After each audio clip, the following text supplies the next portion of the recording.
You're listening to iHeart Pop Culture with Kyle McMahon, presented by 92.9 Tom FM, an iHeart radio station.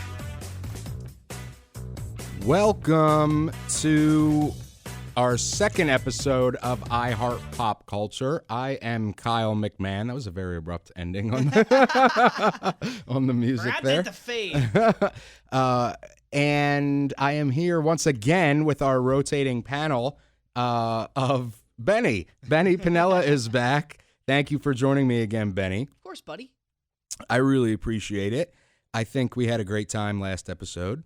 Oh yeah, I love talking about pop culture. I love studying the world and the way society works and the people we idolize. I love celebrities, man. They always make me laugh and smile. And our obsession with them as a culture. My God. So typically, as you may or may not know, if you listen to the first episode, the last episode, we would typically start with a kind of news of the week with pop culture, and then we do what are we consuming. Mm-hmm. But since this is a very special episode, as last week was, this episode is concerning only the Golden Globes. I decided for time's sake, we're going to skip that part until we get to the non-very special episodes. Actually, can I do this? Sure. Can I do what I consume? Because I actually did consume something this week that was awesome. Yes, go ahead. It's called The Real Bros of Simi Valley. Is this a real thing? It's a real. It's on YouTube. It's one of the funniest things. I saw that with the baby. Yeah. Yeah. You're watching season 2. If you watch season 1 is better than season 2. Okay. In my opinion, so far, like they've only had 3 episodes of season 2. Season 1, like every episode's like 5 minutes. It's quick. It's got the shaky cam, which I love. Like it makes it real. It is very vulgar. So if you're a mom or dad or a young kid, probably not for you right now, or at least not for the kids. I think our demo is millennials, so we should be good. It's so funny. Oh my God, season 1. Like, I love the character of Bryce because Bryce is like a kid I went to high school with, like the not really, I don't know, like the skater kid that's like a do nothing. Yeah. Like they're all do nothings, but like Bryce is the funniest character to me because Bryce like will start a fight with anyone.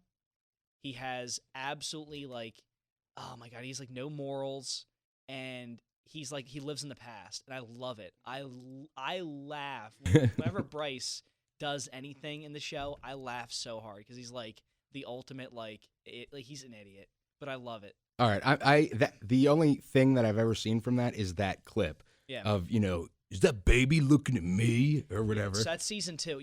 Season 1's on YouTube. Season 2 is on Facebook, and it's because the producer, which is I don't know the guy's name, but I know the handle. You're playing. Sorry, I'm spinning my fidget spinner in the mic. The channel for the YouTube the YouTube channel is called Jimmy or Life of Jimmy or The Adventures of Jimmy or something. Okay. And I believe like he pumped all of his own money into season 1, and he was like, for season 2, someone has to foot the bill. So Facebook foots the bill. They're gonna go through the Facebook thing. For some reason, they extended every episode 10 minutes, and I think that it doesn't hurt it. Like I could watch. I burned through for the first season in a matter of like 30 minutes. Obviously, it's not the time. It's just I think the content's a little different. Yeah. Season Facebook wants that money back, that ad money. Yeah, well, not the ad money. It's just the amount of jokes that are not funny. I think like season 2 is more serious, and it's like, well, it's not supposed to be serious. It's supposed to be making fun of reality shows. Right. Like reality shows are can be dumb, and Real Bros Simi Valley is supposed to be making fun of that. Check it out. It's funny. Season 1's great. If you want to check out season 2, I'm 3 episodes in, and I'm like, so far. Like I'm not getting no spoilers, but like it's really emotional, and it's really like it's situations where you're like, oh, that's not funny. That's kind of not funny. I don't know. All right, cool. Check it out. So that is our very abbreviated segment on what did we consume this week. All right, the big news is the Golden Globe nominations have been announced. Yeah. Dun dun. That wasn't really an appropriate. Dun, dun, dun, there you dun, go. Dun. So there's a ton of stuff to talk about. We got TV and movies to cover. So let's jump right in with best performance by an actor in a television series, musical or comedy. Okay.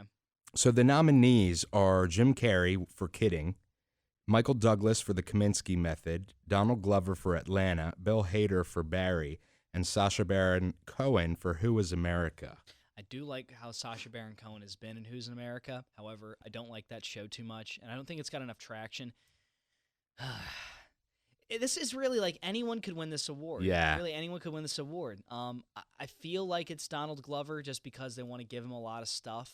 I mean, like he deserves a lot, so he's great. I love how you said a lot of stuff. Like he's gonna win a lot. Like he's at the ShopRite, and they're like, "Here, we have a bag of stuff for you because you're Donald Glover." Oh my God, it's Donald. Well, that's really how people are with Donald Glover. Like, oh my God, it's Donald Glover. Give him stuff. Give him awards. Give him yams. How crazy would it be though to have an actor and like a guy who's an actor in music, like almost like the Jamie Foxx type. It's like a singer actor. Yeah. To win a Grammy, a Golden Globe, possibly an Oscar, like all in the same year. Like that could be in the same year. Interesting. Or in the same run. Like yeah. It'd be crazy. Yeah, it would be crazy. I'm wondering if they're going to do it for Jim Carrey because this is like his comeback after his like hiatus. Mm-hmm. But that show did you watch it? No, I didn't even know. I didn't even know he was on TV. Yeah, it's like Showtime or something, and I don't even know what it's about, but I heard a lot of buzz about it. I just haven't had time to watch it. Donald Glover, I mean, I want him to get it because I love him, but I also love Sacha Baron Cohen. Yeah. He's a genius, and Who Is America is really funny. And he really, really, the makeup, whoever does his makeup is on point. I mean, you cannot tell that it's him. Yeah, he does a good job dressing up. Yeah, I like it. What was the one show where they would dress up? Of his, not his, but it's like it was another show where like they would dress people up, but like you could tell who it was. I forget. I might be thinking about a movie, but I mean, again, Sacha Baron Cohen, Donald Glover. My sleeper pick though is Bill Hader. Okay. Like, I don't even know. Do you know what show that is? Barry? I've never heard of Barry. Me either. But it's Bill Hader. He's awesome. Yeah. Like anything Bill Hader usually turns to gold. Yeah, or they could give it to generic old white man Michael Douglas. Doesn't he have enough doesn't he have like no spots left in his award I file? feel like he's won every award ever. Yeah. I feel like that's not a sexy pick. Like obviously like if you want to look at I look at the Golden Globes more cynically. So like I look at it as like who's either doing a lot in social media right now, who's the person that the millennials like. Or who's the person that's been making a lot of headlines. Donald Glover and Sacha Baron Cohen fit both those bills. Absolutely. All right, cool. All right, well, that's what it is, guys. So, best performance by an actress in a television series, musical, or comedy. Kristen Bell for The Good Place, Candice Bergen for Murphy Brown, Alison Brie for Glow, Rachel Brosnahan for The Marvelous Mrs. Maisel, and Deborah Messing for Will and Grace. How funny would it be if Deborah Messing won? I think that would be hysterical. Or Murphy Brown, or Candice Bergen. That's what I was going to say. Candice Bergen has done a very good job on Murphy Brown. Did you see the new one?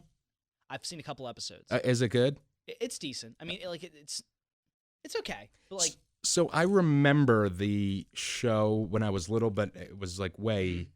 I remember when it went off the air that it was like a big deal, but I don't. I obviously was way too young to watch it, but I remember it being like a cultural event thing. And then it's interesting that she's kind of back in this political climate. Yeah. And then Deborah Messing is back it's like shows from my childhood are like. That's what they're doing. That's true. The X-Files, my favorite show of all time, came back for 2 amazing seasons. Remember this.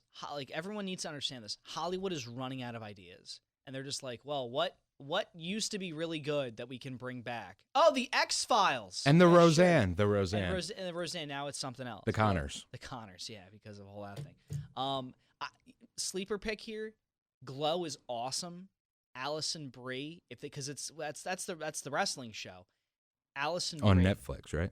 Alison Brie is fantastic. Okay. In Glow. So if they want to make a statement and they want to push Glow a little bit, and especially in this climate right now, Me Too movement, you have obviously women empowerment's huge right now. Alison Brie for Glow is a sleeper pick for me. I'm going to go with Deborah Messing because that is so. I've actually watched this version or this reboot or whatever iteration, of Will and Grace, and it is hysterically funny. And I don't know if it was. I didn't really I didn't watch it when I was little, so I don't know if it was as funny then, Mhm. but it is hysterical. And I want to catch Murphy Brown, but I'm not paying CBS All Access $5.99 a month or whatever, and I don't have cable, so. It's unfortunate, that TV now, a lot of shows are just behind paywalls. Yeah. I mean, I know that's how everything's moving, but it's kind of taken away from the ability to actually digest the content and consume the content, because we don't know a lot about these shows, because no one's going to pay $16 Right. to watch a show. And our generation does not have cable. So, Yeah. I get that you can watch Murphy Brown at 8 o'clock every Wednesday on CBS, but I don't have CBS. I have the app. I'm not paying. I'll watch the ads and stuff, but I'm not paying $5.99 a month or whatever to, I pay for Netflix, I pay for Amazon, and I pay for Hulu. That's enough. Well, here's a fun stat for you. 23%, in the past 3 years, 23% of cable watchers have cut the cord. That's not shocking at all. It's not shocking at all. Actually, I would think it's probably going to be a little higher. And I bet next year it's going to jump. I think next year, because a lot of people are starting to switch over to smart TVs, and even my own mother, who, God bless her, 56 years old, she had the realization the other day where she's like, I'm paying $177 a month for TV and cable, and I only watch 2 or 3 shows. Right. And it's not. It's her schedule's busy. She works a lot, and she goes to the gym, and she's out a lot, and she now has a boyfriend. So she's not home to watch TV all the time. Really, the only thing we watch on TV was maybe a cable show here or there, a TV special, and then a football game. Right. But then you can get the NBA season pass, NHL, so you can get all these things and just separately. Yeah. And your collective cost is going to be less than what you pay for the entire Right. year. Yep. I'd rather go down that road. Yeah, absolutely. That's kind of what I do. Or whenever I want to watch a sports game, I'll just go to the bar. Right. Just go that way. Yeah. I'd rather do that. Okay. So you're calling it for Alison Brie. I'm calling it for Deborah Messing. Yeah. If they want to go the route of women empowerment, Alison Brie is the pick. Okay. All right. Best performance by an actor in a television series drama. We have Jason Bateman for Ozark. Oh. Stephen James for Homecoming, Richard Madden for Bodyguard, Billy Porter for Pose, and Matthew Rhys. I think it's Matthew Rhys. Rhys for The Americans. So Ozark is on my Netflix watch list, and I haven't gotten to it yet. Mm-hmm. I did see Pose, which is a Ryan Murphy show on FX. Yeah. And it's really, really, really interesting. It's really, really good. And Billy Porter is amazing in it. Homecoming, I think, is really good, but I'm not sure that... I'm going to go with Billy Porter on this one. Mm-hmm. But I have a feeling it could go to Jason Bateman. It could. This is one of those awards, though, where I'm kind of split on how they're going to do it, because obviously we're at the lower end of the Golden Globes here. So if you're planning out the award show, this could be the award they probably just give to someone else, or give to an up-and-comer to kind of set the bar, and then maybe Jason Bateman gets something down the road, because Jason Bateman's obviously a fantastic actor, though. In Ozark, and again, Jason Bateman has the same issue I have with Leo DiCaprio, where whenever I watch Jason Bateman act, I'm like, oh, it's Jason Bateman. Gotcha. Billy Porter becomes the role, right? And Pose is great, so I think Billy Porter gets it. I could also see Stephen James, but I'm not too familiar with Homecoming, though. I like Stephen James, but I'm going to go with Billy Porter. Okay. So we agree on that one. Yeah. Best performance by an actress in a television series drama. Catriona Balfe for Outlander, Elizabeth Moss for The Handmaid's Tale, Sandra Oh for Killing Eve, Julia Roberts for Homecoming, and Kerry Russell for The Americans. It's got to be Julia Roberts. I used to have the biggest crush on Kerry Russell. I did. She kind of looks exactly the same. She has not aged a day. Yeah, she looks exactly the same. Julia Roberts has aged a decent amount. She still looks very good for her age, but Kerry Russell has stayed the same. Yeah. I want to point that out. Yeah, I think I'm gonna go with Julia Roberts here. It's been 2018's been almost her resurgence, a second wind almost. Julia Roberts is everywhere now. Did you see she told a story the other day. This is weird. 30 years ago when she was still up and coming, someone tried to ask her for her autograph in like a bathroom. It was weird. It was a weird story. Like she was back at home in Georgia. She went to the movies with her mom. Like, how about that? Like an actor going to the movies. Right. Weird. It's almost like what is it like? Oh my God, what was that one Leo DiCaprio movie? The one that everyone memes. Insurrection? Is that what it's called? Oh, no. Inception. Inception. It's like almost like an Inception moment, like actor in the movies. It's weird. But yeah, like she went to the bathroom, like a woman just goes, "Oh, you Julia Roberts?" And she's like in the stall, and Julia Roberts is like, "Yeah." And she's like, "Can I get your autograph?" And Julia Roberts is like, "No." There was a Mystic Pizza reference. It was crazy. This has been like her second win, so I'm gonna go with Julia Roberts for the award for best drama. All right, we agree on that one too. Best performance by an actor in a limited series or motion picture made for television. So Antonia Banderas for Genius, Picasso. I do like myself some Antonio Banderas. Who doesn't? Daniel Bruhl for The Alienist. Darren Criss for The Assassination of Gianni Versace, The American Crime Story. Or American Crime Story, The Assassination of Gianni Versace. And Benedict Cumberbatch for Patrick Melrose, and Hugh Grant for A Very English Scandal. Did you see? So American Crime Story is another Ryan Murphy show on FX, and it is very, very compelling. I thought Darren Criss did an amazing job with it, but I'm torn between Darren Criss and Benedict Cumberbatch for Patrick Melrose. I didn't see Genius, Picasso, or The Alienist. I think it's where they want to go. So I think right here is, again, another award where you could give it to the guy who's been the incumbent. Cumberbatch is the hot name right now. He's been the hot name for the past 2 years. Obviously, he does more outside of TV. Right. Obviously, people know him more as what he's done with Marvel and what he's done with some other movies. He's like a Julia Roberts in this category. You know what I'm saying? He's kind of like the outlier.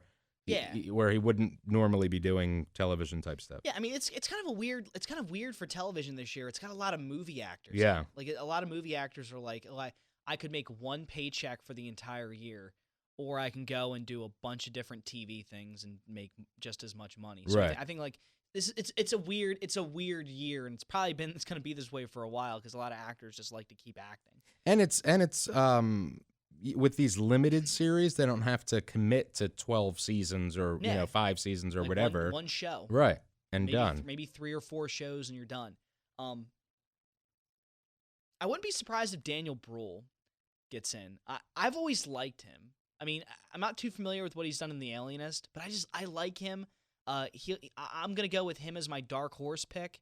Probably not gonna get it. You're probably right. But I would love to see Daniel Bruhl get something here because he's a solid actor. He needs some love. He does. He does need some love. I loved him. I loved him in the what was Inglourious Bastards. I loved him. Yes, it's such a good movie. He did a really good job being like that like that. Like obviously he was a hero, but he was so hateable. Yeah. Oh, absolutely. He had the most punchable face in that movie. Punchable faces.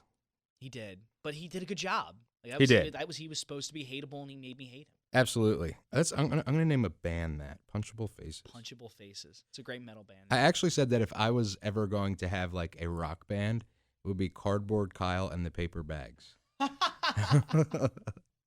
I always like. Side note. I remember there was this one band called Assistant to the Regional Manager. If you're a fan of The Office, I loved that. That is awesome. That's great. All right. Best performance by an actress in a limited series or motion picture made for television. Patricia Arquette, Escape at Dannemora, Connie Britton, Dirty John, Laura Dern, The Tale, Regina King, 7 Seconds, and Amy Adams, Sharp Object. I think Amy Adams is getting this one. She's another one that kind of eclipses the category. Yeah, I mean it's a weird year. You have like again. Connie Britton, she's done a lot in movies. Patricia Arquette is a name. Amy Adams is, again, a movie actress in TV. I think I agree with you. I'm going to go with Amy Adams. She's the hot name right now. People are probably going to want to ride the hot hand, though I do love me some Connie Britton. I have like a small crush on Connie Britton. Yeah, she is pretty she's pretty incredible. She's awesome. And she was amazing in season 1 of American Horror Story, by the way. She was. Love. She's talented. She's talented. Also, Regina King. I could see Regina King getting some love here for 7 seconds. Yeah, she needs some love. And I don't mean that in meaning like she's a crappy actress. I mean, she's an amazing actress, and I feel like she doesn't get enough love. Yeah, like she could be like the Gary Oldman. Like where she's constantly nominated but never wins. Right. Just, For a second, I was thinking, who's the little person named Gary something?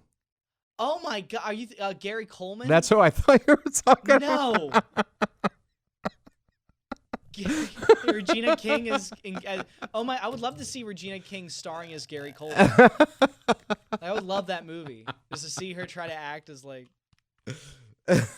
It like registered for me. It took me a Oldman. second, and I was Gary like, Oldman. yeah, right. And then I'm like, wait, Gary. I was like, why does he remind you of a little person from a like 70s TV show or something? Gary Oldman. Got you. Oldman always. Gary Oldman's the ultimate, like always a bridesmaid, never a bride. Right. Yeah. Though I think he's due. He's due. Although now I have an image of him in like a bridesmaid's dress. He could be an amazing bride. Like what was it? There was one. Whenever I look at Gary Oldman, I always think Commissioner Gordon. But Yes. then, he's played other roles, and I've never realized it in my life. Yeah, that it was him. Like he was Sirius Black. Yes. Yeah. I in never knew Harry that. Potter. I Yep. never knew that. I thought I was always trying to look up who Sirius Black was, and when I figured out it was Gary Coleman or Gary Oldman. Now you got me tripping over. Gary Coleman is Sirius Black. Harry, what'd you say, Willis? We should have a game show segment called Gary Coleman or Gary Oldman. That would be there. You go. That would be great. Yeah, Which Gary? We'll have like live callers like call in and. By the way, I'm wearing a Hufflepuff shirt. I saw that. Yes. I have a Gryffindor shirt. You're a Gryffindor. I like Gryffindor. I like what did the Sorting Hat tell you were? I've never put on the Sorting Hat. What? I've been to Universal before, and I've the Sorting Hat was there, and there was like a long line, but I was like, So you can go on to Pottermore.com. I'm sorry. Pottermore.com. Pottermore.com. Pottermore. It's JK's extension of the Wizarding World universe, and you can sign up and have the JK's sorting hat sort you into the house that you're supposed to be in. That's incredible. I'm looking at it right now. Yeah, it's... Yeah, so I am a Hufflepuff, just like Newt Scamander. I mean, okay. Obviously. I'll have to figure this out. How do I get sorting? All right. Yeah, there literally is a sorting. Yeah, Wow. It's incredible. So find out who you are, and then you can have some house pride instead of just wearing willy-nilly Gryffindor stuff. I mean, I like Gryffindor. Though low key, I was always like a big Ravenclaw fan. Okay. Like everyone's like it's Slytherin or Gryffindor. I'm like, show Ravenclaw some love. Like, Yeah, and Newt Scamander from Fantastic Beasts Yeah. is a Hufflepuff. So now I'm proud to be a Hufflepuff. Not the biggest fan of the Fantastic Beasts series. I can't speak to you anymore. But it's not that it's not good. It's that I'm like you're doing a spin-off series on what was it, like a textbook in the movie? It was so Fantastic Beasts and Where to Find Them is written by Newt Scamander in the Harry Potter books. And it is one of their textbooks at Hogwarts. Yeah. So it expands upon that, but it's genius. I love it just as much as the Harry Potter proper series. I would have loved to have seen a spin-off series where Harry's dad is in Hogwarts. Okay. Like what they did in Hogwarts. Did they deal with any of the stuff that Harry had to deal with? I think Obviously that's what not. Fantastic Beasts is leading up to, actually, because it's essentially a long prequel. So like part 2 deals with a young Dumbledore. And so I think that the 5th movie of Fantastic Beasts, which will be the last one, I think that it's going to have Harry's parents. I'm down with that. Again, I like, for me personally, I think the perfect prequel would have just been like Right. Like don't even call it Harry Potter, just call it like, I don't know, James or something. I don't know. Like just go that like James, a memoir. James, just a magical memoir. like J.K. Rowling presents James. Right. Or just something like that. I don't know. Usually with the way prequels go, and I'll wrap this up really quick. Usually the way like prequels go is they oh, how did the villain become the villain? You ruin the villain. Right, You make him some whiny little like teenager. You give him a story. Yeah, you give him a story, and it's like, but like what makes Voldemort great is that Voldemort's just an evil person. Like, Yeah. just mean and just rude and just hates people. Absolutely. That's what makes Voldemort great. Like Darth Vader in Star Wars. Like they did the prequels and they ruined Darth Vader. See, I liked it there. However, so Halloween. So I'm a huge horror fan, as a lot of people know. Yeah, they ruined Jason. So no, Michael Myers. So They ruined Michael Myers. So they ruined Jason too. with Rob Zombie, his two, and I love Rob Zombie, and I love those movies. However, for the Halloween franchise, it almost made you feel bad for him, which then makes the actual Michael Myers less scary. You know what I mean? Like, don't justify his actions. Right. It's scary that he was just a monstrous psychopath that had no rhyme or reason for murder. Yeah. Not like he, his mom, inappropriately touched him or whatever, and that's why he was crazy or whatever. It was so weird and dumb and stupid. And then like, what was it? Red Letter Media does are you familiar with Red Letter Media? Yes. I love those guys. They have the best analogy for Darth Vader. They said like Darth Vader is just supposed to be a henchman. He's supposed to be some guy that does the bidding of whoever's above him. He's cool, but he's cool because he's a henchman. Like henchmen are supposed to be like crazy, very good killers. They're supposed to be like, equivocally badass. That's what they're supposed to be. Right. They're like Darth Vader is not supposed to be Space Jesus. That is a very good point. He's not supposed to be this special character. He's supposed to be just Darth Vader. That is true. Like, God, they ruined Darth Vader. All right, back on track.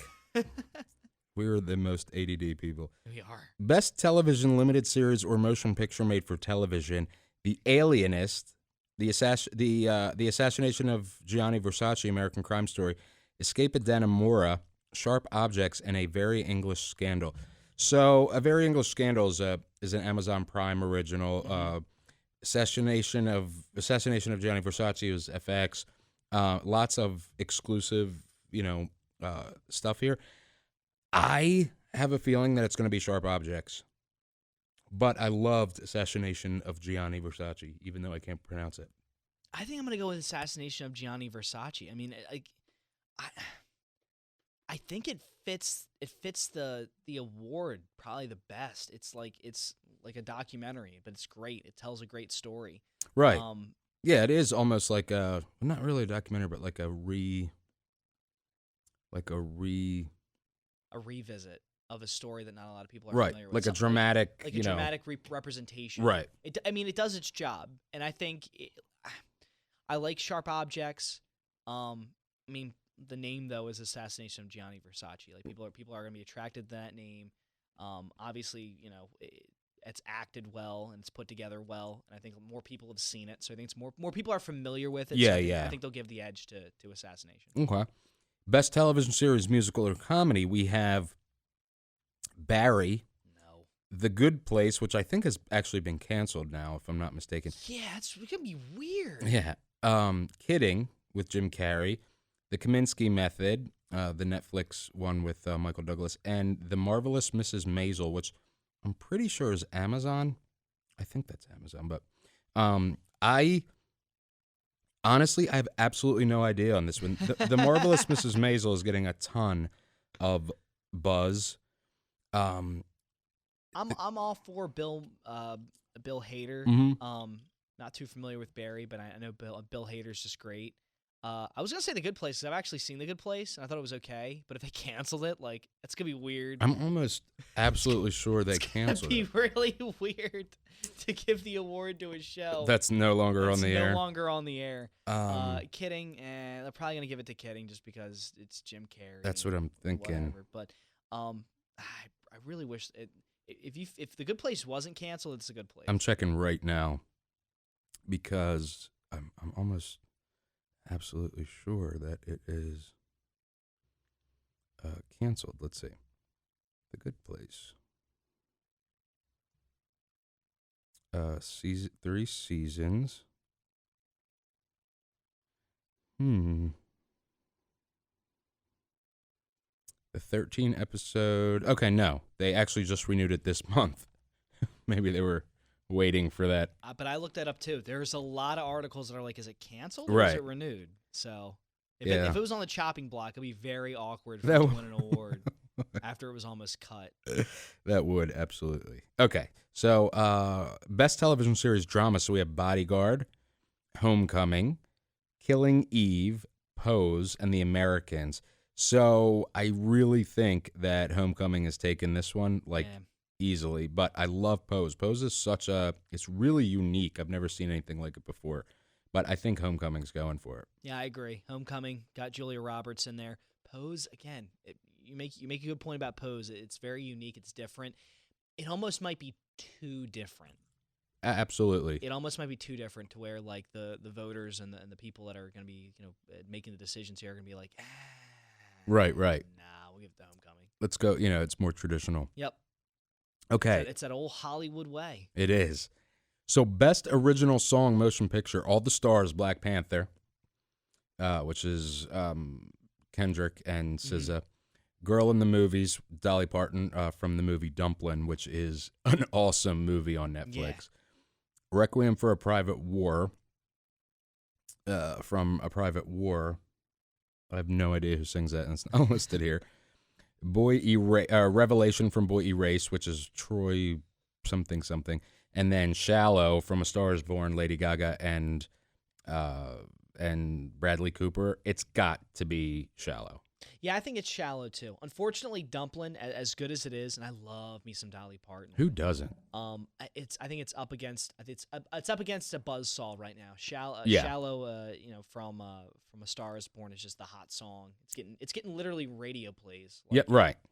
I'm sorry. Like a ton of it. If it's not going to get the award, like if that doesn't deserve the award, none of these deserves it. Absolutely. I mean, we it's in our rotation on 92.9 Tom FM, an go. iHeart radio station. There you go. What a plug. And I love it. I mean, it does not get old. I listen to it on my own outside of the station. Like it's such a good song. Now, I'll say this. If A Star Was Born is not on this list, I think I give it to either Black Panther or Girl in the Movies. Mhm. I probably might give the edge to Girl in the Movies just because of the current climate where we're at. Dolly Parton. is a awards favorite. Yeah, I mean she's everywhere right now. Despite her age, she's like doing everything right now. Yeah, she's amazing. And Jennifer Aniston and her have very good chemistry in the movie. Yes. Yep. It's such a good movie. All right, so best motion picture foreign language. I don't know if you've seen any of these, but I have seen both. So, okay. So, Capernaum from Lebanon, Girl from Belgium, Never Look Away from Germany, Roma from Mexico, and Shoplifters from Japan. So, I'm not familiar with any of these. all right, so I went to Film Fest 919 in North Carolina at the Triangle in what's it called? North Carolina at the Triangle. Yeah. The Chapel Hill, and saw a bunch of these. Roma was absolutely incredibly powerful. It is unbelievable. It is Alfonso Cuarón, one of the most amazing directors ever. It's basically based on his life growing up in a middle upper class family in Mexico, and how his parents, his father is more concerned about, girls and that sort of thing, and his mother is kind of left with the pieces, but it's his family's maid or nanny or whatever that really becomes like a mother figure to him. And it's, I can't even, it's absolutely incredible, Roma. Check it out, Roma. Yeah, and I think that will win easily. It is unbelievably shot. It is gorgeous to look at. It's all black and white. There's barely a score. There's barely any music. It is really, really powerful and really, really, really good. So check it out. I think it's going on that. And that was actually, it was produced by or financed by Netflix. And then they released it to a few theaters on the festival circuits for like Oscar buzz, and I think that it's going to work because so it's actually available now on Netflix, but it is incredible. And the Golden Globes are usually a great way to kind of poll the Oscars. Absolutely, and see where things are going. So if Roma can win and it wins in like a landslide, or obviously gets a lot of a pull from the crowd, you can definitely say it's probably Oscar worthy. Yeah, I mean it's incredible. All right, so best motion picture animated, Isle of Dogs, which is what's his name, Wes Anderson, who I love, and Mirai, Ralph Breaks the Internet, Spider-Man Into the Spider-Verse, and Incredibles 2. Ralph Breaks the Internet. What I'm confused about is that's Ralph Breaks the Internet 1. Isn't that weird? Shouldn't it be Ralph Breaks the Internet 2? When did Ralph Breaks the Internet come out? When did Ralph Breaks the Internet 2 come out? That came out like this summer. Oh, no. You know what? Wait. I'm all kinds of confused now. Yeah, Ralph Breaks the Internet. This award always bothers me just because a lot of these movies are either I've never heard of them or they're just like the typical like I don't know, animated movie, same kind of by the numbers. I'm an idiot. So Ralph Breaks the Internet is part 2. It's Wreck-It Ralph was part 1. Yeah. And that came out. Okay, so this is the new one. I'm a dumb. Wreck-It Ralph. Yeah, I remember. I have watched Wreck-It Ralph. It was great. It's a good movie, but like it's not like I wouldn't give it an award. Like it's a good movie. So this is the best motion picture, the best animated motion picture of the year. Isle of Dogs is incredible, and it is very adult. Spider-Man Into the Spider-Verse, I was actually supposed to see it last night. I had a ticket and then canceled my ticket. I'm going to see it sometime this week, but that's been getting really good reviews. The Incredibles 2 is Pixar and Disney, and it's incredible. Yeah. So I think it's going to be Incredibles 2. And that's like the safe bet. Yeah. I wouldn't be surprised if they don't go the safe bet. I wouldn't be surprised if this is like a statement almost. And I know it's a small award to make a statement here, but like Marvel's like done some really great things. Spider-Man Into the Spider-Verse is getting some great reviews. But let me say, that's Sony. It's Sony? It's Excuse me, Sony. Sony. It's Marvel characters. Sony Studio. It's confusing. Meh. Yeah, it is confusing. But it is getting rave reviews. You're absolutely right. And Sony has been trying so hard. They really are. They have been doing so much to try and get something. They're like, somebody watch one of our Marvel characters movies, please. Like Sony's been like every year Sony makes a ton of movies, and every year they're always like a lot of them are horrible. Like a few years back, what was it? Like the one Ghostbusters was just so bad. Oh, I loved Ghostbusters. Answer the Call was the subtitle. The new one? Yeah. Oh. Yeah, I love Melissa McCarthy and she's fine, Kristen but Wiig. It was such a meh movie. I loved it. I felt like it was like one of those movies where like the director was just like, just make up your lines. Right. Just, like, yeah. There's a lot of talking when just like there should be no talking. I don't want any talking in my Ghostbusters. Marvel's the hot thing right now. Sony obviously has Spider-Man. Spider-Man's the new hot thing to talk about. Spider-Man Into the Spider-Verse. I think Incredibles 2 came out like a little too long ago now, and it's not really fresh in everyone's mind. It was only May. I know, but it feels like so it does long feel ago. like so long ago. Like May feels like a year ago. It does, yeah. And it's weird. Yeah. So I'll go with Spider-Man Into the Spider-Verse. Be great to see Sony finally get over the hump and get something. Right. All right, so Best Director Motion Picture, Bradley Cooper for A Star is Born, Alfonso Cuarón for Roma, Peter Farrelly for Green Book, Spike Lee for BlacKkKlansman, and Adam McKay for Vice. So, Star is Born was absolutely amazing. Roma was absolutely amazing. I actually think that Alfonso Cuarón is going to be the upset in this. I think the favorite is Bradley Cooper, and he really, in any other year, he should win that award. Yeah, I don't know. Like this is like his directorial debut. I think. Yeah. I don't know if he gets it in his directorial debut. Obviously, he's the name. You know, he's the hot name. He's the big name. He's the it boy for this. He's the it boy. That being said, and he's a Philly native. What? That being said, like, I don't know how he doesn't get it. Any other year, I would say you are absolutely right. Sorry, I'm readjusting myself here. Any other year, I would say you're absolutely right. Maybe. Oh, there we go. There we go. Maybe he splits the room enough for like it to fall to like a Spike Lee. Maybe. Black Klansman was absolutely amazing. I really loved Black Klansman. And Green Book was meh. Farley, McKay, they're obviously on the outside looking in on this. Yeah. It's good to get their name out there. I've never heard of Adam McKay before in my life. Really? I've never heard of Adam McKay. Adam McKay. Like, if you tell me a couple of things he's done, You know his movies. Okay. You know what I'm saying? Never heard of him. Exactly. So he's done Step Brothers, Anchorman, Talladega Nights. Oh, okay. Anchorman 2. All right, so he's done like those kind of movies. Yeah, so this is kind of his first more serious movie, I guess you could say. All right. Yeah, pass. He doesn't like. Those are great movies. Talladega Nights is one of my funny favorite movies to watch. Absolutely. I live my hysterical. life by if you ain't first or last. Right. I live my life by that.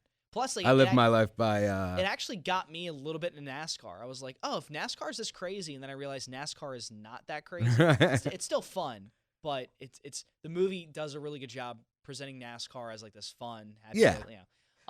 That being said, no, sorry. No, you're fine. Outside looking. I'm used to you interrupting me. So, did you hear me? Yeah. Oh, oh, you look sad now. I was totally kidding. So, you never interrupt me. I was referring to Adam McKay. I was like, you're outside looking in on this one. Peter Farley. All right, we're gonna go a hard pass there. I think like Bradley Cooper being the obviously the big dog, Alfonso Cuarón obviously having a great movie, Spike Lee somewhere in the middle. He might just he could split it. The You're room right. might be split enough to where they go, all right, well then neither of them get it. We'll just give it to Spike Lee. Right, right. Yeah, you're absolutely right, and that very well could happen. I'm gonna go with Alfonso Cuarón.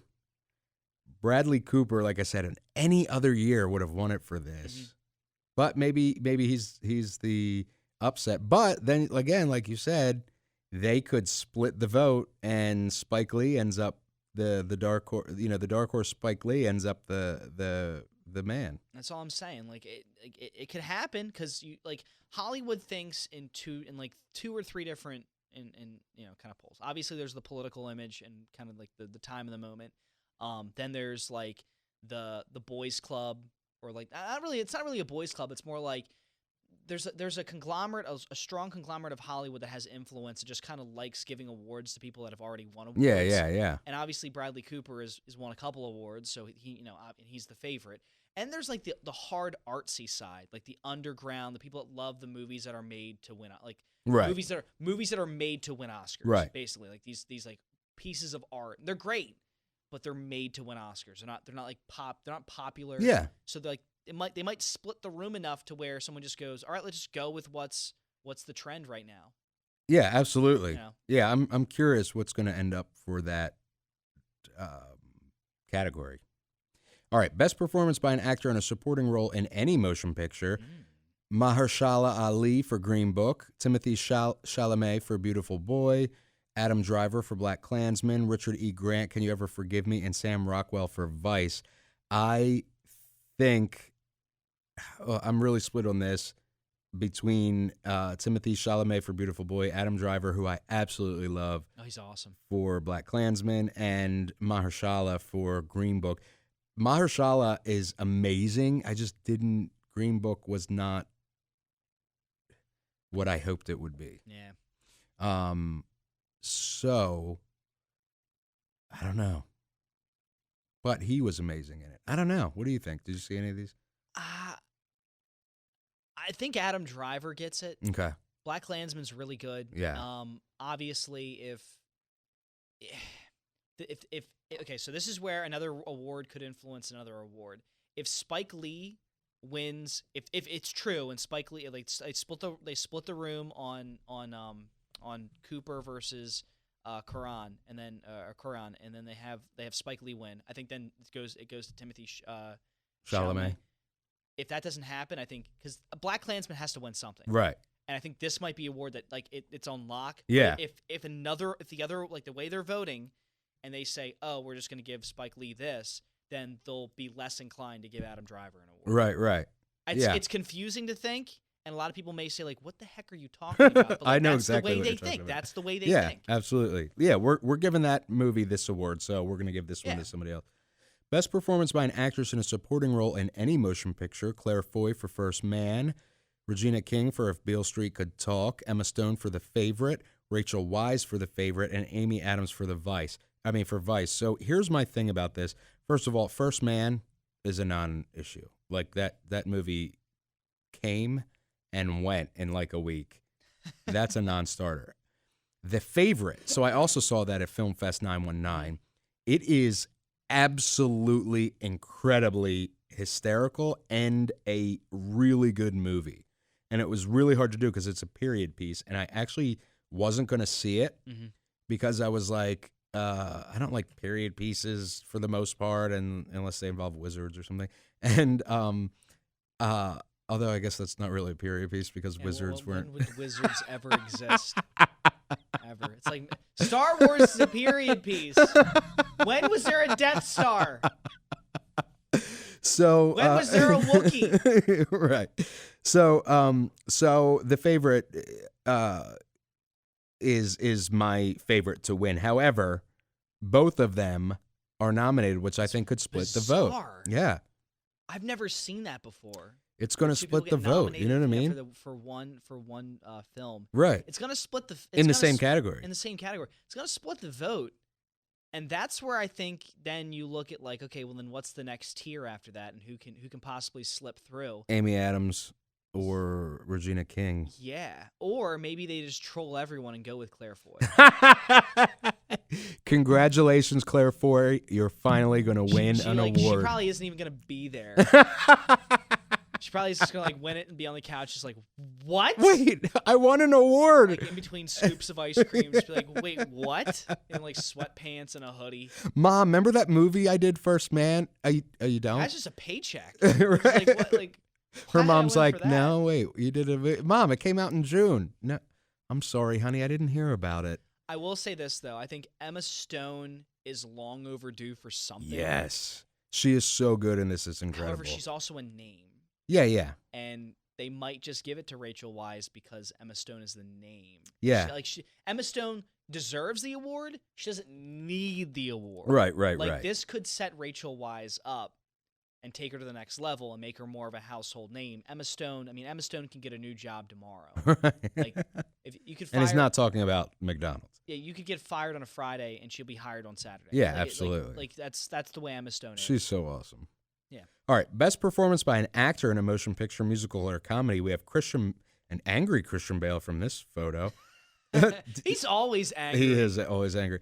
We have an angry Christian Bale for Vice. We have Lin-Manuel Miranda for Mary Poppins Returns, Viggo Mortensen for Green Book, Robert Redford for The Old Man and the Gun, and John C. Reilly for Stan and Ollie. I saw Vice, and I didn't think it was that amazing. It's about Dick Cheney or whatever.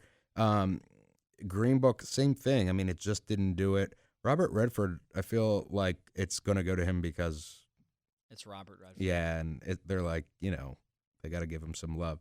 It'd be cool to see John C. Reilly win. I really want to see Mary Poppins Returns, believe it or not. I am probably not the target demo, but it looks pretty awesome. Yeah, I mean, it looks pretty good. I will say this. Do not underestimate the vote of, like, the online internet person. Robert Redford has almost virtually no social media presence. Like, no one talks about Robert Redford. So, the voters might look at that and be like, all right, well, we could give it to Robert Redford because no one talks about him. John C. Reilly is all over, like, not like all over the internet, but like there is a conglomerate of people that love John C. Reilly. Oh, yeah. From all the stuff he does on Adult Swim. Yeah. To like basically whenever he's in a movie, he's always pretty good. Even if in comedies, he's funny. Yeah, he's hysterical. His deadpan humor is great. I'm not too fond of his slapstick, but he's a good guy. He's a good actor. And also he's done other like more serious roles that I've never even realized. I'm like, John C. Reilly? Yeah. I think this is his spot. This is John C. Reilly's spot. He has enough momentum behind him. again, but no one talks about Robert Redford. Right. Like I have the last time I heard about Robert Redford was some political crap. Like I've never heard of Robert Redford in the past year. The last time I heard about Robert Redford was when my grandmother was saying Do you remember he was a hot squeeze.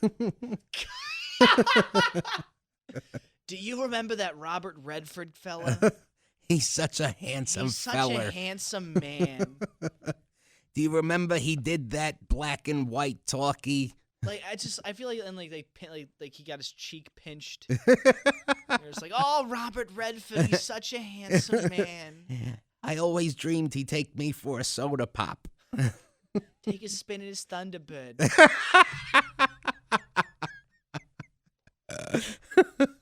He was such a gentleman. He brought me home by 9. We'll go to the drive-in. And he's so naughty. He tried to hold my hand. Like even the photo of Robert Redford's almost black and white. Right. It looks like they took that photo in 1994. They probably did. It does. It just That's looks amazing. like, oh my god, like the gray filter was on. And it does him no so like those they have wrinkles on wrinkles. And he's not saying that wrinkles are bad. This photo is would not want this bad. photo submitted for your best performance by an actor award. If that photo was taken of me on social media, I would report it to be taken down. It makes him look like he's 107. It does. I think he's 102, but I gave him 5 years. Okay. I apologize, Mr. Redford. All right. Best performance by. We are going to stick to almost an hour. That was my goal with this episode. So we're doing almost good. So best performance by an actress in a motion picture, musical, or comedy. Emily Blunt for Mary Poppins Returns. Olivia Colman for The Favorite. Elsie Fisher for 8th Grade. Charlize Theron for Tully. And Constance Wu for Crazy Rich Asians. Olivia Colman has got to win this for The Favorite.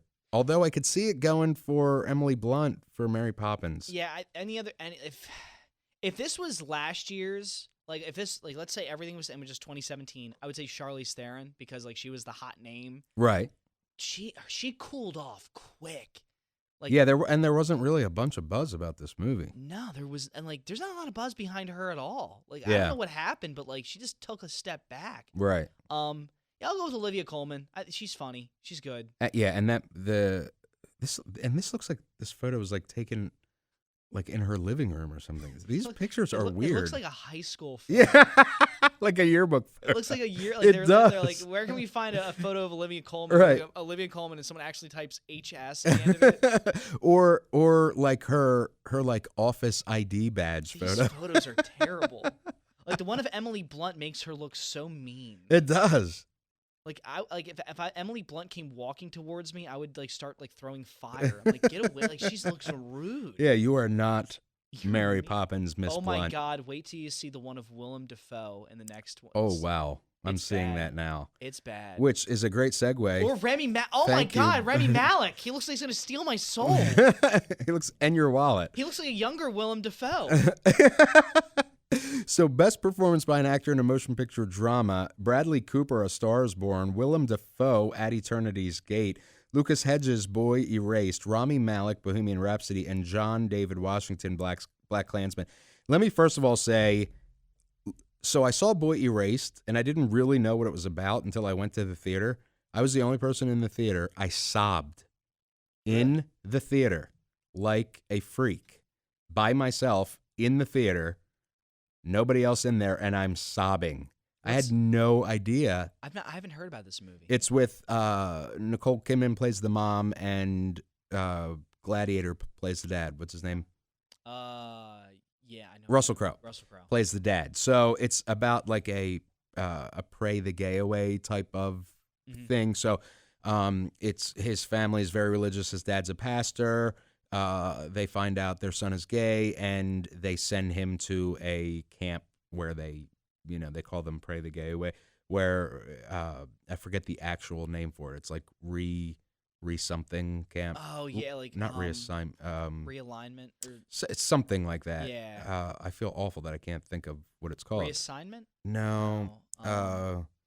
I know what you're talking about, though. I know what you're talking about. Yeah. So they sent him there, and I had heard all this buzz about it, and I was like, I'm in the mood for like an Oscar bait movie. Yeah. So I went by myself last minute, and literally nobody else was there, and I'm literally sobbing. I was like, wow, I had no idea, first of all, that all that went on as crazily as it did, but two, I had no idea that movie was going to like be like that. So anyway, that was an incredible performance.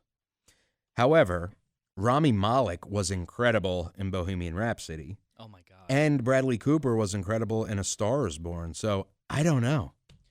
Yeah, I think this is Bradley Cooper's award to lose. But there's a guy that deserves it, Rami Malek, as he really did as Freddie transform Mercury. into Like, Freddie Mercury. He became the role. He really did. So again, Cooper is the big name. Right. Malek is the great performance. Does that split the room enough to let a guy like Lucas Hedges get in there, Right. and possibly win it? Willem Dafoe is the other name. He's kind of become like the Gary Oldman. He's done a lot of great stuff. Right. Like he was good at. I look at him and I always think of the Goblin, the Green Goblin. Yeah, me too. And I look at Rami Malek now and I'm like, that's a younger Willem Dafoe, Right. because of the way that the photos taken. Yeah. John David Washington, Klansman's a great movie. Thank you for coming. I think he's the odd man out on the list. But if the voting gets heated enough over this award, maybe they're just completely tired of fighting and they just go with Cooper. But if it gets heated enough to where it's like Malek or Cooper, I could see a Hedges or a Willem Dafoe slipping in. Yeah, absolutely. I don't think it's going to happen. I think Cooper is my pick. All right. Best performance by an actress in a motion picture drama. Glenn Close, The Wife. Lady Gaga, A Star Is Born. Nicole Kidman, Destroyer. Melissa McCarthy, Can You Ever Forgive Me? And Rosamund Pike, A Private War. So I'll get my pick out of the way. Go. Lady Gaga. I had a feeling you were going to do that. Yep. And I honestly agree. However, I do want to say, so again, I saw Destroyer and A Private War at Film Fest 919, and Nicole Kidman, I don't know if you saw it doesn't come out till December 25th, the actual movie, but I don't know if you've seen the trailer or not. It does not. I'm showing you a picture because you're not going to believe it. What she looks like in this movie, it doesn't even look like Nicole Kidman. Yeah. Oh my God. Yeah. Wow. Yeah. And when I say in Destroyer that she transformed herself for this role, she transformed herself for this role. And it's really good. The film is excellent. However, I think this is A Star Is Born's year. Yep. So, and Can You Ever Forgive Me? Melissa McCarthy was surprisingly amazing in that. Yeah. It's a drama. It's completely unlike anything I've ever seen from her. Yep. Lady Gaga. This is again. Yeah, it's her year. This is like, it's gonna be a moment where Cooper and Gaga are gonna be on the stage. They're gonna have like four awards total. They're gonna both be holding them. Like that's gonna be the image they want to set forth in the Golden Globes. But if you want me to go outside of this, I love me some Glenn Close. Glenn Close is amazing. She is amazing. Not probably going to get this award, though. Yeah, bad year to release The Wife, Glenn Close. Very bad year for Glenn Close. It's good to hear her name again. Yeah, yeah. I'll let Rosamund Pike slide in there. I do like her. And that movie was up and coming. amazing. Yeah, she's coming up. Like she's up and coming. Yeah, absolutely. She really is. And she's got a lot of years to do a lot more movies.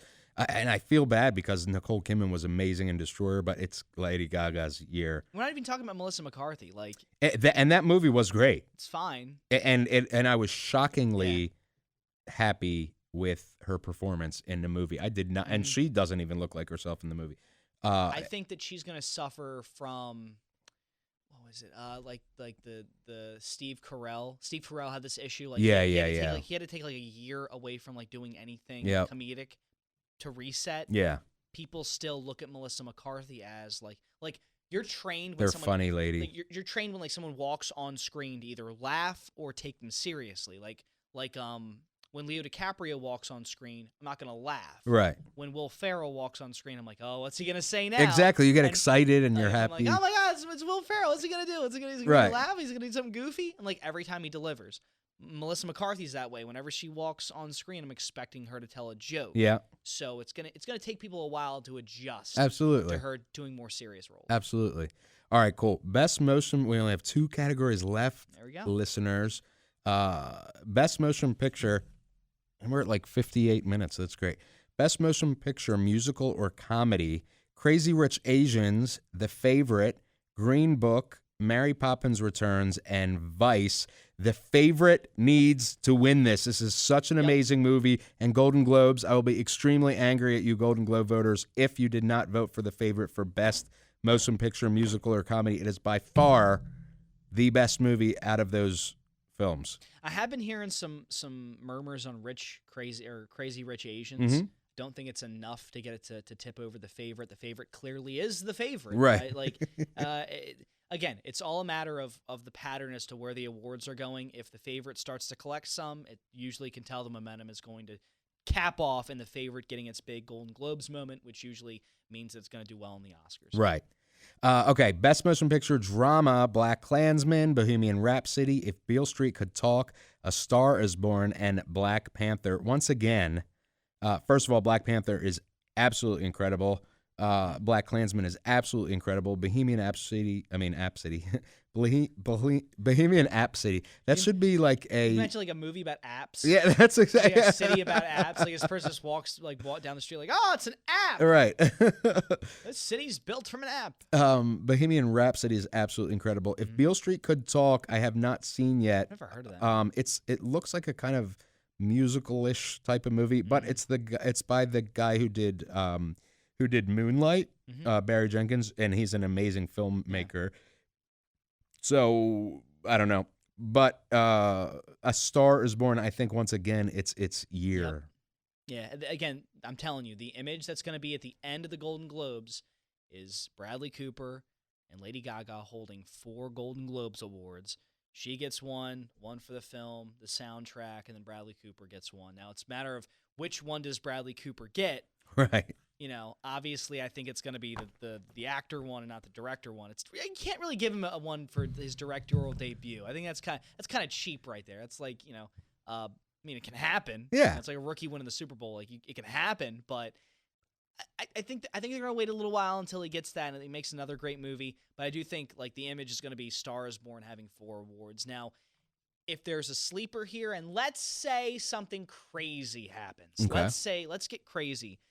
I could see a situation where the Black Panther wins this award. That would be an upset. That would be an upset because everyone's looking at Black Panther right now as like it's an old movie for 2018. Yeah, I mean it came out in February, so it'll have come out a year when the Golden Globes is out. Yeah, but the thing it's had working for it now, it's not like a traditional old movie where it came out in February, you forget it by October, and then it's done. It's had the momentum of several other Marvel movies coming out. And Avengers, and then Ant-Man and the Wasp. It's held, and obviously, you know, even the Spider-Man, you know, just seeing Marvel makes you think Marvel. Right. So, and then Stan Lee, there's gonna be a moment where they might have to just do it because of Stan Lee. Or that might have helped because of Stan Lee. I don't know if it's enough to beat Star Is Born, but that would be my pick for an upset. Okay. All right. So those are our picks for the Golden Globes 2019. This is our jumbo-sized Golden Globes nominations special episode. Once again, thank you so much for joining our rotating panel of guest hosts, Benny. And where can they find you? Besides 92.9 Tom FM and 94.7 WDSD. Oh my gosh! Well, I also do I do a lot of other things. I'm on Fox Sports 1290, 1410 WDOV, 1450 WILM. I'm on all 5 iHeart stations in Delaware. But I am on Instagram, Twitter, and Facebook. The handle's the same for all 3. Some people have to like get different ones. Like it's like Jim 47, 32, and 29. I'm literally at Benny on the radio forever. Whoever's out there, whatever, like if there's been Bennies on the radio before, none of them thought to take at Benny on the radio. So I've just taken at Benny on the radio. Okay, so at Benny on the radio, and you have a really cool podcast, I do. It's called the Pat and Benny Show. and you have another cool podcast. And I do Nashville's Next. Yes. I do a lot.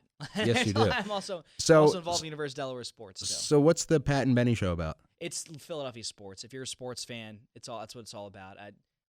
We're hardcore Eagles fans. This season's been crazy for the Birds. So it's all about Eagles. We do like a random story collection at the end, and I always try to find like the weird stuff to throw at my friend Pat, because Pat loves like commenting on weird news. My friend Nick, my brother's involved. I guess one of the features about it is like every couple of weeks we do this thing called the Irrelevant. My brother's name is Vincent. The Irrelevant. Gotcha. Okay. Because there's been a lot of players that have come through the world of Philadelphia sports, and they've been terrible, and you never hear about them again. So my brother kind of fascinates with those players. All right. And then what is Nashville's Next about? Nashville's Next every Friday moving forward. It used to be Tuesday and Friday. Every Friday. There's a lot on Tuesdays and Fridays. Every Friday we're going to have a country artist come in. We're going to have 52 a year. Wow. So it's 52 different shows. Right. It might not be this. A couple might be the same country artists. Might have them once or twice or three times. But we get a not like a lower name, not your Luke Bryans or your Luke Combs. Yeah. We get your Nashville's Next. Yeah. We get the people that in 5 years or 6 years you're going to be hearing. Jimmy Allen was a guest on Nashville's Next. Actually, the first ever guest. We've had some great names: Philip Michael Parsons, Sam Grow. We've had them on before. Jessica Lynn. Muscadine Bloodline. Like, we've had a lot of names that are starting to grow in the world of country music. That's awesome. Guys that I think one of them's close to getting a headlining tour. So That's awesome. But that's what we do. Like I grind. I've grinded for my opportunities now. I want to be able to pay it back to those that have worked hard. Nashville's next way for me to do that. That's awesome. Give them a platform. Just give them a platform. With some of these artists, if you literally just give them a shot, you'll be so impressed with the sound you hear. Right. Absolutely. All right, cool. At Benny on the radio everywhere. Nashville's Next, and the Pat and Benny Show, and 92.9 Tom FM, and WDSD 94.7, and WILM 1450, and everything else. It is a Benny world out there. We're just living in it. Thank you so much for listening. You can subscribe to the podcast. It would really mean a lot to us. And we will be bringing you new episodes every week for the most part. Might take off Christmas or something.